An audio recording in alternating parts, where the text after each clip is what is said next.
To enlarge the boundaries of science, new atomic knowledge must emerge out of the darkness, out of the unknown. Prepared is the vast outdoor laboratory. Eager, tense, the scientists wait. Installed is a new atomic weapon. Instruments near and far are ready. The stage is set. High is this zero tower, poised for the world's sixth atomic explosion.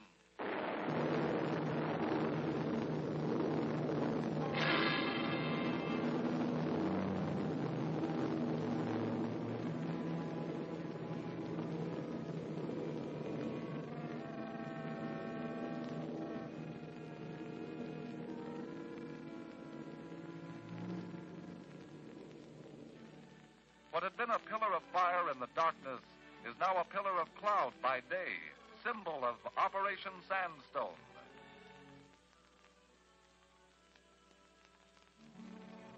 To the success of Operation Sandstone, all branches of the armed services and all civilian components of Joint Task Force 7 contributed. But this account is the story of the Navy's contribution.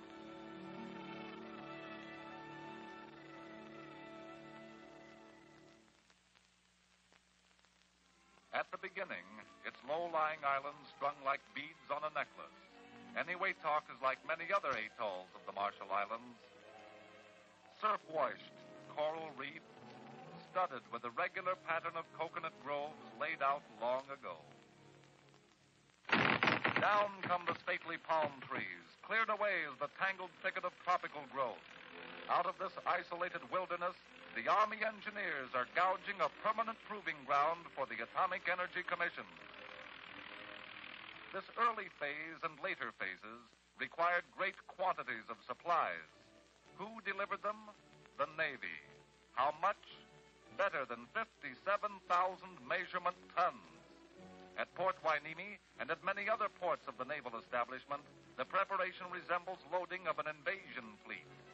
And the details are as fully masked behind a curtain of security as if there were to be a military invasion. At this juncture, Operation Sandstone is top secret.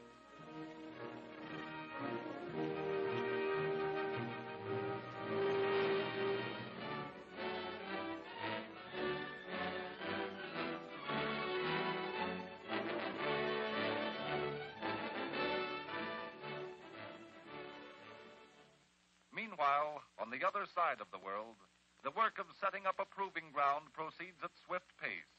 The march of events in a tight time schedule is abundant proof that inter-service planning has been good and that the coordination of civilian and military groups is excellent.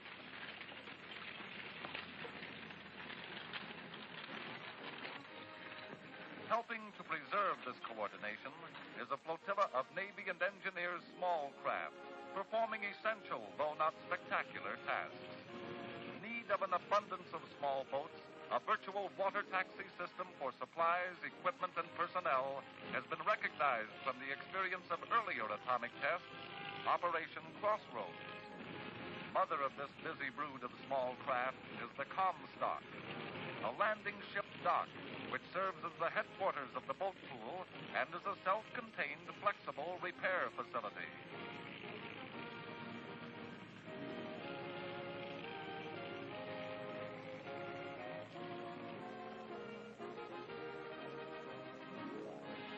For operations of a Navy patrol bomber detachment, extensive maintenance and repair activities are established ashore.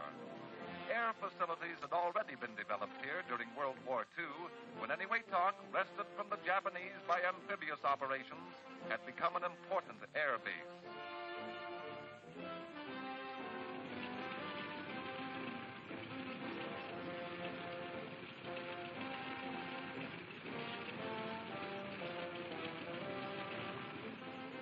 Anchored a short distance offshore is the tender Gardiner's Bay, serving as a seadrome for far-ranging seaplanes assigned to many security missions.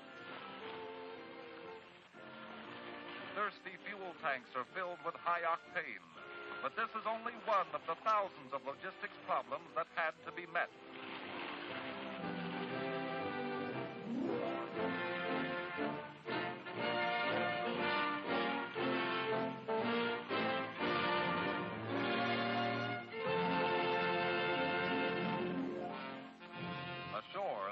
of the work increases. Here again, logistics play a major role. Fuel for the machines, tools for the men, cement by the multiple ton, all brought thousands of miles to create for the Atomic Energy Commission at this remote outpost an atomic test ground. Dominating the proving ground and its many installations are the 200-foot zero towers and the 75-foot photo towers. Disposed at various distances from the zero towers, experimental blast structures of the Navy's Bureau of Yards and Docks go up. Able to beach itself during loading procedures, an LSM has been chosen for the task of laying a submarine cable, another Navy function.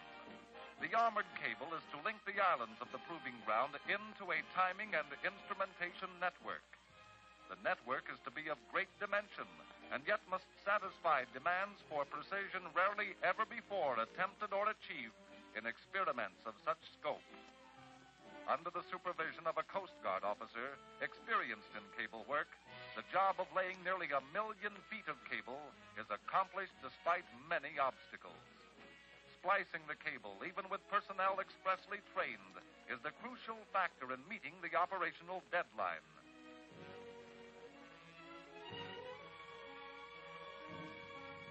Many hands make light work, although the cable weighs almost a ton per 1,000 feet. While these advanced echelons are busily engaged, back in the United States, the main body of Joint Task Force 7 gets underway.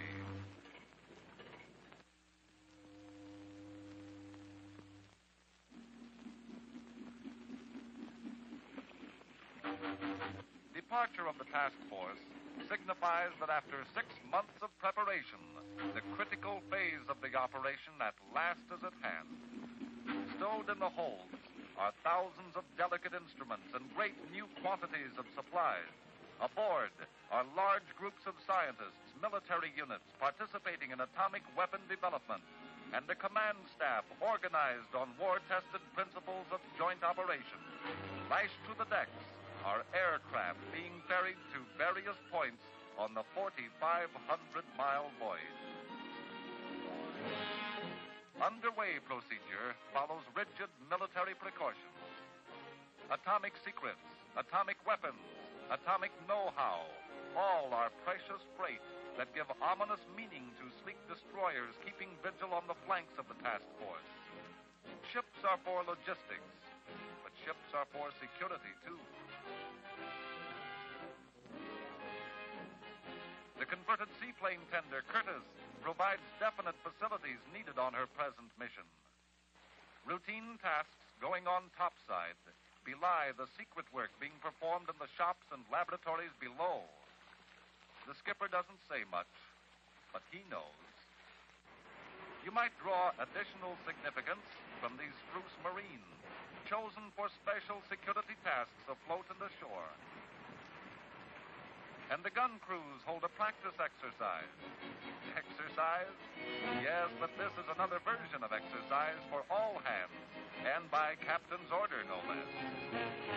But there are many other opportunities for recreation and relaxation as the ships move closer and closer to the tropics.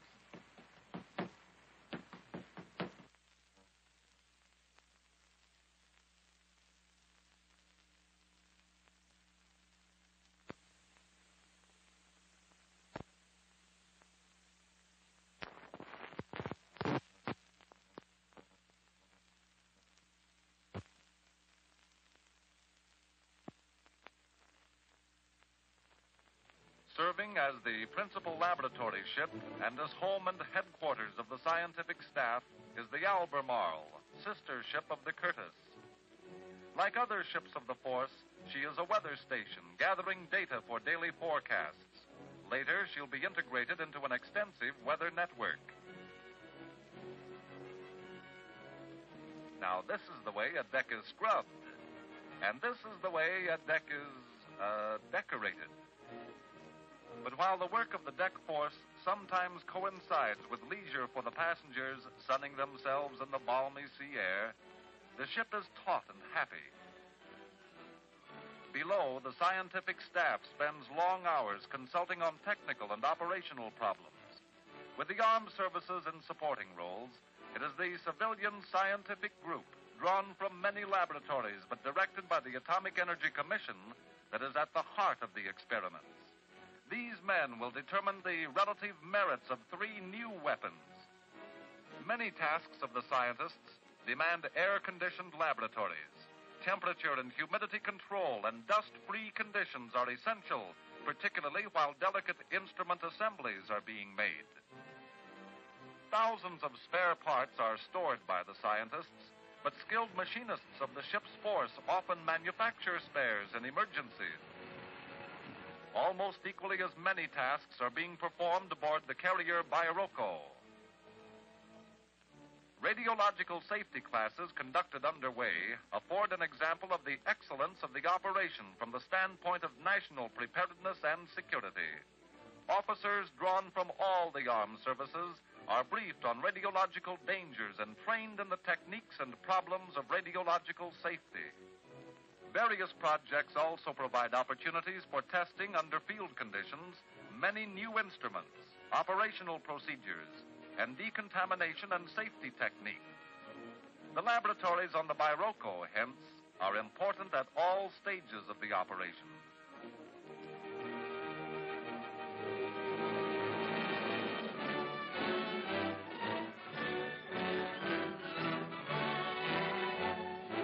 Meanwhile, aboard the flagship Mount McKinley, the task force commander, General Hull, has the fount of Crossroads experience in his deputies, Rear Admiral Parsons, the Navy's Director of Atomic Defense, and Major General Kepner, the Commander of Air Forces, both Admiral Blandy's deputies in Operation Crossroads.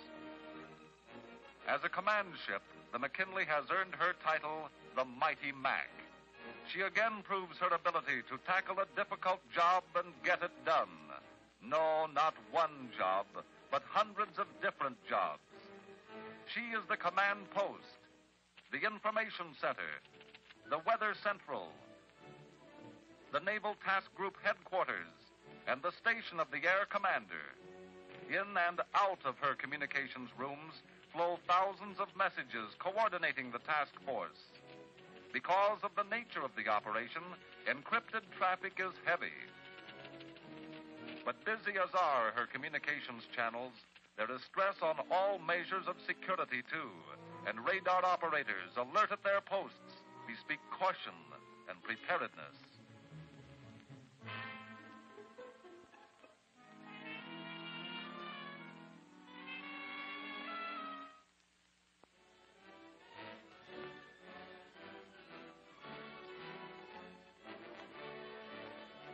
But as the main body of the task force heads for the forward areas, there is now an increased emphasis on airlift, particularly to Kwajalein, busy hive of air activity.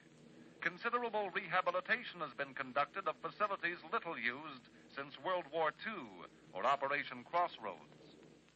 Airlift is important in the logistics plan, for it telescopes time and abbreviates distance, linking the continental United States to the Marshall Islands.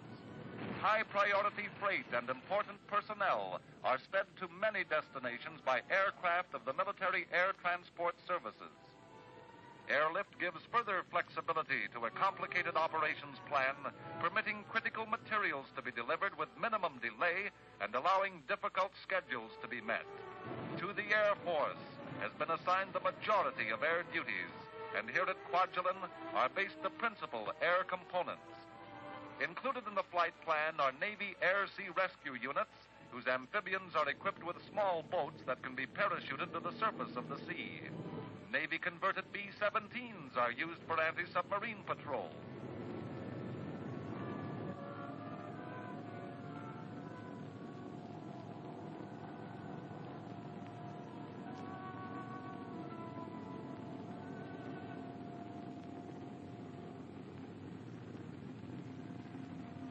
"356 miles away, the airstrips at Eniwetok Island are being prepared for drone aircraft operations, also conducted by the Air Force.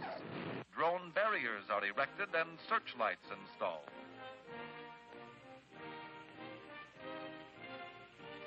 Certain areas of the proving ground are leveled.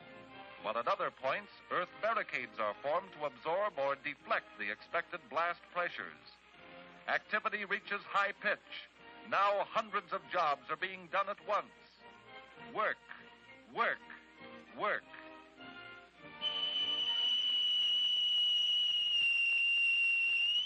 Anyway, talk. Ho!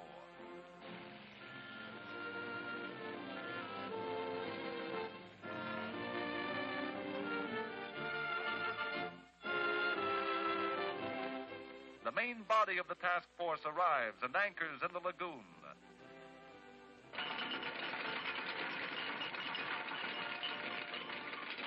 The ships are anchored within easy sight of the Zero Towers. At last, it is evident what a major part the Navy plays. Why, nearly 3/5 of the task force of 10,000 are drawn from Navy ranks. To supply and house, feed and guard an operation of this sort requires various elements of sea power. Tankers, destroyers and destroyer escorts, transports, tenders, amphibious craft, repair ships, refrigerator and provision ships, and a host of specialized craft. In this tropical lagoon, a virtual community afloat, the ships compose a versatile and powerful force capable of many tasks, doing all the tasks assigned, doing them well. Passengers delivered, 2,700. Food delivered, nearly 2,000 tons. Drinking water manufactured for units not self-sustaining, 22 million gallons. Diesel fuel delivered, better than 1.5 million gallons. Motor gasoline delivered, more than 500,000 gallons. Aviation gasoline delivered, more than 600,000 gallons. Black fuel delivered, nearly 6.33 million gallons.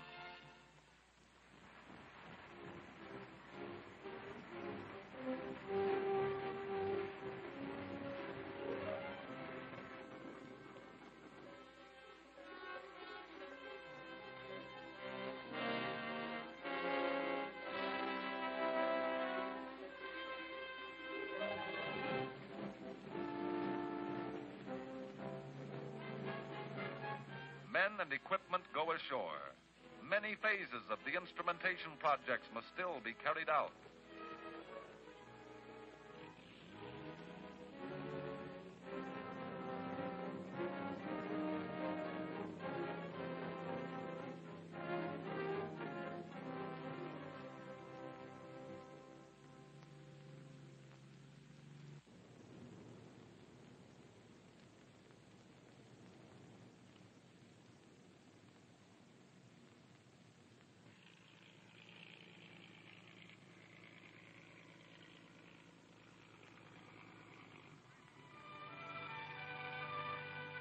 As the scientific groups reach their outdoor laboratory, they find that each Zero Island is being transformed into a virtual tabletop for the experiments. Work goes on apace. Rigors of the tropical climate make each new project a challenge, each day's work a trial, and each completed task a triumph.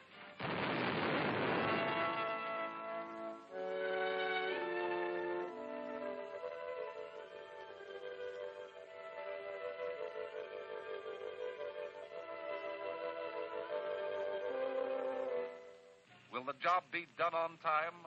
It must be done on time. But there is sweat beneath the pitiless sun, and the coral sand, now robbed of its vegetation, provides many a trap for even those vehicles designed to operate on difficult terrain.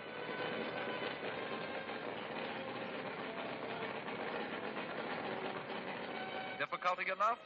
No, sir. Where the loose soil has not been stabilized, wind pelts the workers with a hurricane of sand, making windscreens a necessity for many projects.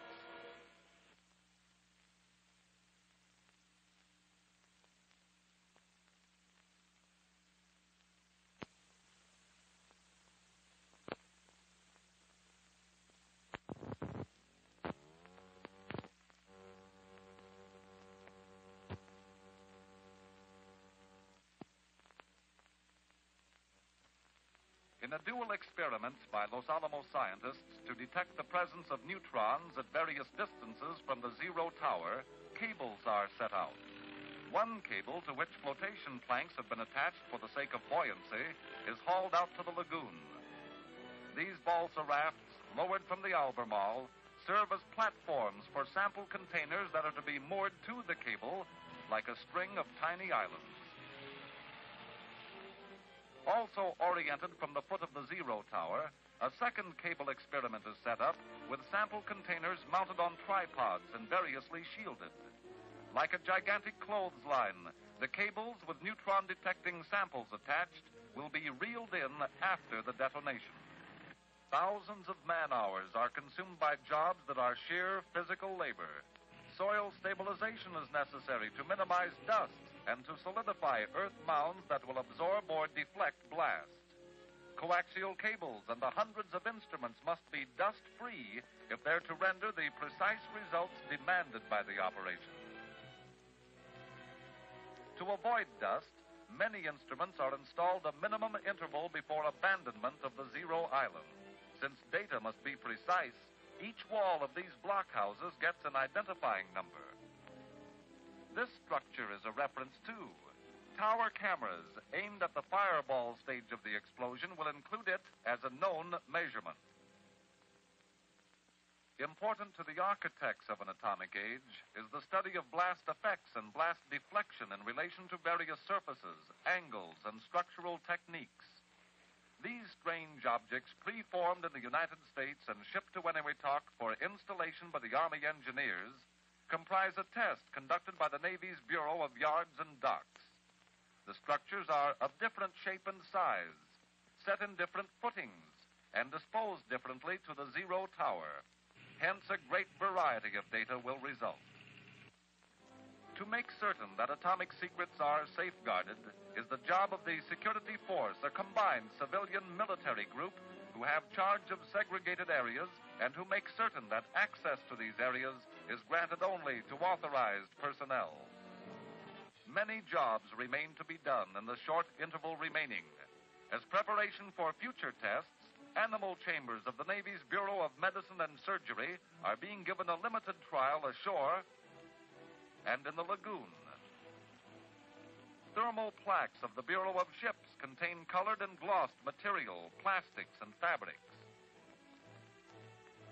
Gamma stations have collimating tubes correctly aimed to channel radiation from the fireball and the rising cloud, to which ionization chambers within the shelter must be aligned.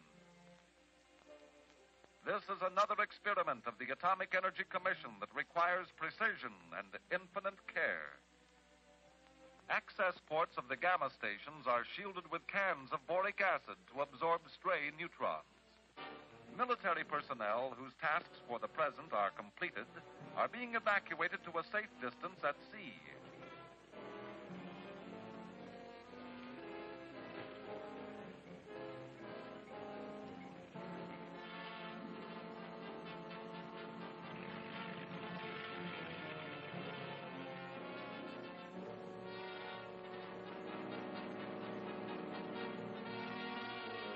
Once afloat, they are again briefed in shipboard procedures to guard against all emergencies. Security measures are even more painstaking as events go ahead with slow crescendo. Radio facsimile brings weather information that is added to the great flow of communications traffic aboard the Mount McKinley. Only with such a flow of information can General Hull and his staff coordinate the great undertaking. Disposition of the Navy units is reported by Rear Admiral Dennebrink, the Naval Task Group Commander, while Major General Kepner gives the air status. With the staff so readily assembled for discussion of interrelated problems, flexibility is imparted to a complex operations plan. Weather information is vital, for weather is the crux of the time schedule.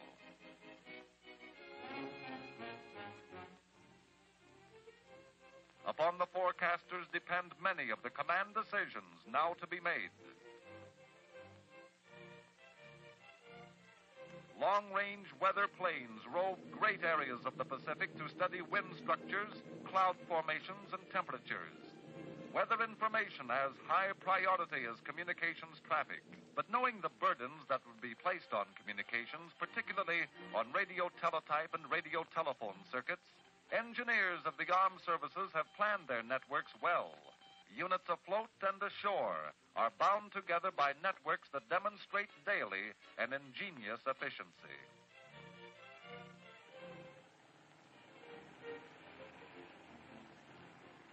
At Kwajalein, Air Force photoplanes are fueled and camera installations completed for full-scale dress rehearsal.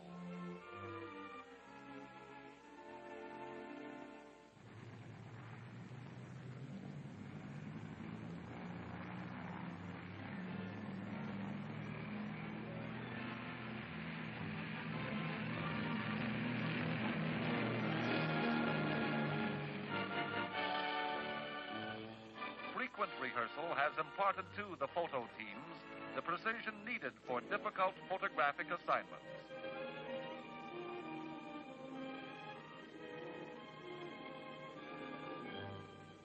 Of the photo towers at the proving ground, most interesting is that built on a coral shoal in the middle of the lagoon.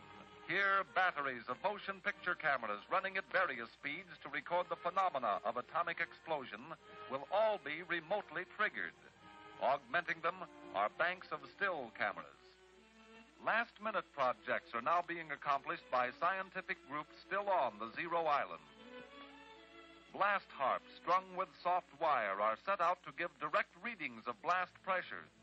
Blast cans, called penny gauges, another economical method of obtaining direct readings of the blast, are put in place. Film, sensitive to gamma rays, is being distributed at hundreds of places, some exposed and some concealed in the blast structures. Navy experiments are many. This channeled device, called a film howitzer, will provide data on gamma penetration when angles are involved. Nearby, snugly tied in glass cloth, is a packet of medical samples. Between steel plates, representing various hull thicknesses, film will measure radiation penetration in relation to shielding. The Bureau of Ships also wants to study thermal effects and determine decontamination procedures in relation to these racks of paints, varnishes, enamels, woods, and plastics, all to be exposed to atomic explosion. As a guide in the design of modern ships, the Bureau of Ships needs an abundance of information.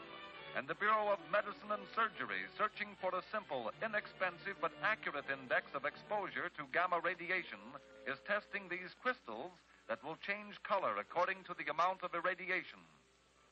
Such tests may have far-reaching effects in the exploration of many phases of an atomic era. Shielding afforded by cement is being studied, too.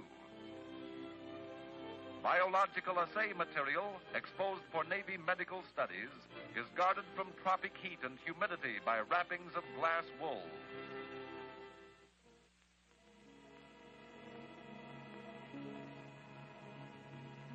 Inside the timing station, the last brick is fitted into the massive lead coffin that shields the delicate recording cameras from unwanted radiation. Elsewhere on the Zero Island, structures are sealed.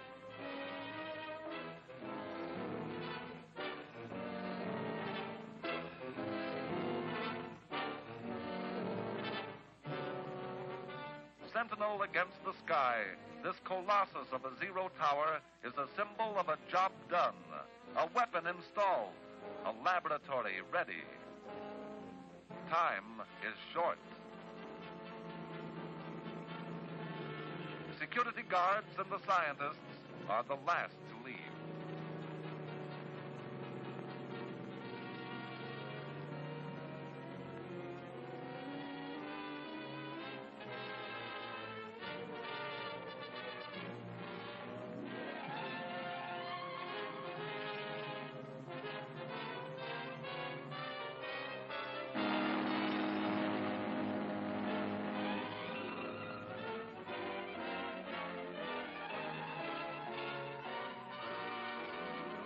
The major ships now stand away from the Zero Island, although still within the lagoon.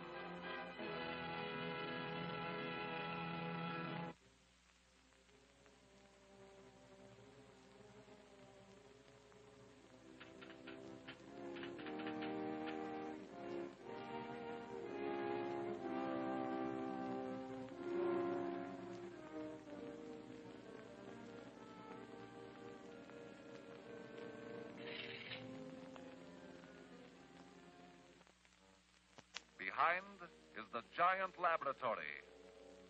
Mute. Deserted.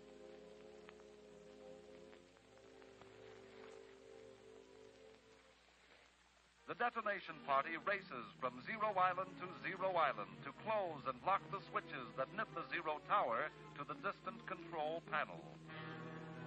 By radio telephone, frequent reports go to the scientific director.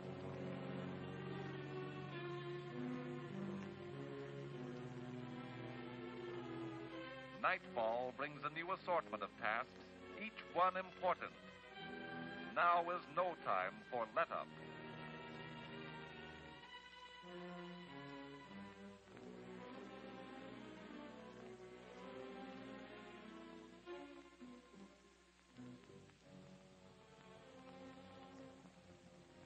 The never-sleeping eyes of radar reach out, lest there be intruders into the deserted, restricted areas.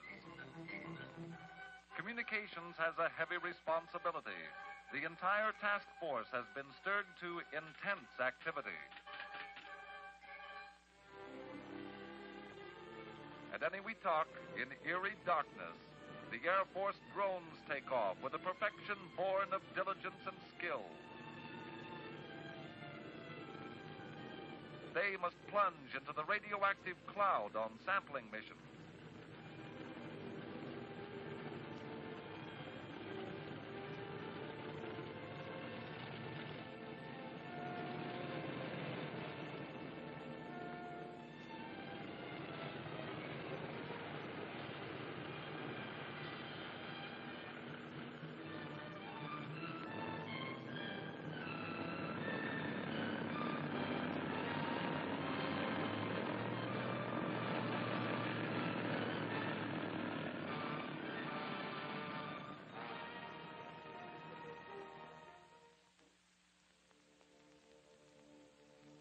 Nearby at the control island, a telemeter tower looms up, its antenna ready to receive signals from the blast footings that scientists within the telemetering station can record and interpret. The detonation party arrives and mounts to the control station. Ready for X-ray day and the world's 6th atomic explosion. What secrets will be plucked from the darkness and the unknown? At what new frontiers does man stand? Stand by for final time signal. Stand by for final time signal. At the sound of the gong, it will be minus 20 seconds. Stand by. At the sound of the gong, it will be minus 10 seconds. Minus 10 seconds.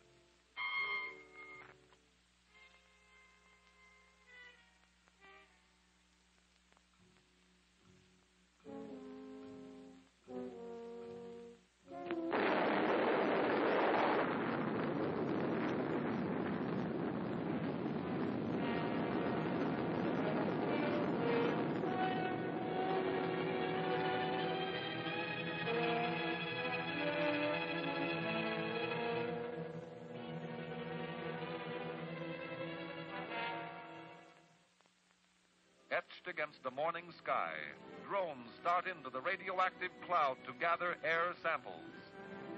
Helicopters head toward the Zero Island.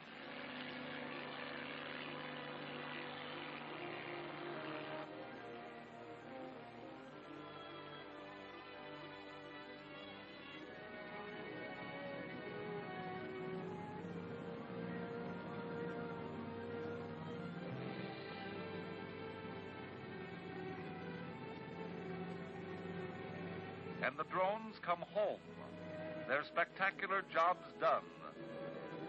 They have snatched radioactive samples from the cloud in special filter traps, samples that will give an index to weapon efficiency.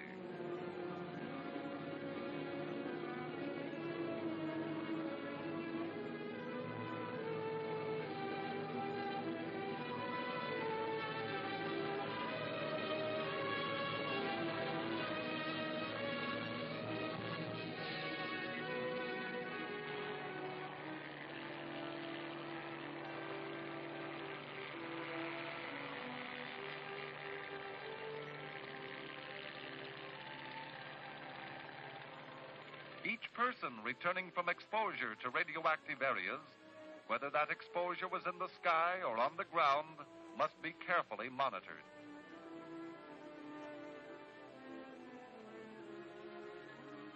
Among the many missions performed by the Navy helicopters, swift recovery of samples from the water and land cables proves the versatility of these craft.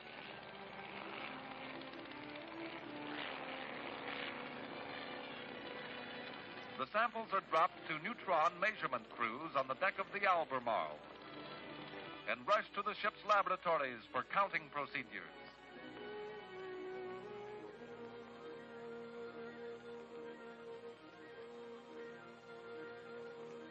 Helicopter shuttle service was a great boon to the scientific project. Small groups go ashore for recovery of instruments and inspection of installations. They are clad in disposable clothing and wear masks to prevent the ingestion of radioactive dust. Monitors guide them, restrict their movements, and limit their stay. The timing station has weathered the fury of atomic blast and has withstood the terrific ground shock. Vital records of the experiments are safe within.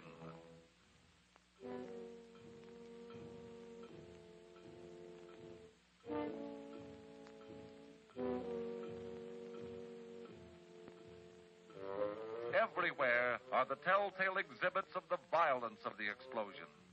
Some tell a vivid story and need no further explanation. Others require careful scrutiny.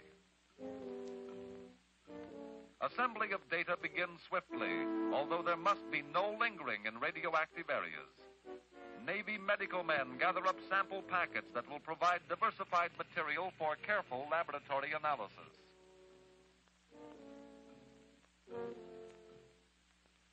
As data is computed aboard the Albemarle, even a simple beer can renders an account of its adventure on the Zero Island. Weight of water in the crumpled can will give the scientist a direct reading of blast pressures from pre-computed tables. Other data has been recorded on negatives, which may be examined like this one. As busy as the scientists have been before, they still lose no time now in analyzing the results and compiling figures needed by the test director and the Atomic Energy Commission. But the proof testing of 2 additional new weapons remains. Stand by for Yoke Day.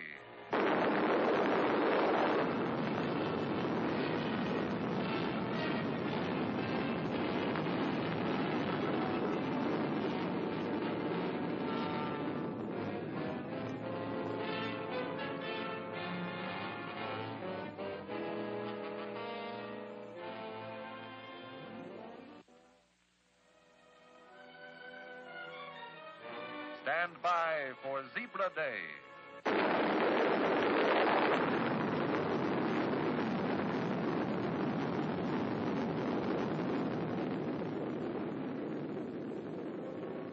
To the men of the task force, might unleashed by new atomic weapons is great indeed. But greater still is the might of a mighty nation working together. The Atomic Energy Commission's new proving grounds and these new tests were made possible by teamwork. And while this account stressed the story of the Navy's contribution, it was a contribution to a joint task force and to a united effort in Operation Sandstone.